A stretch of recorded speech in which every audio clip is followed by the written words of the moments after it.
First class face भएको मान्छेले देश चलाउने अनि हामी यहाँ यत्रो यत्रो पढेका शिक्षकहरू सहरमा आएर आन्दोलन गर्नुपर्ने भन्ने कुरो मैले सुने।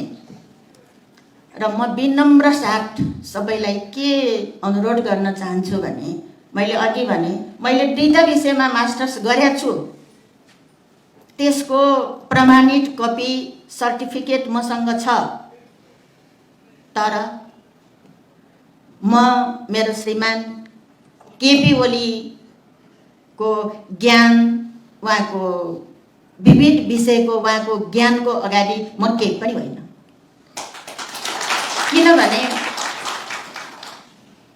हो उहाँको सर्टिफिकेट छैन।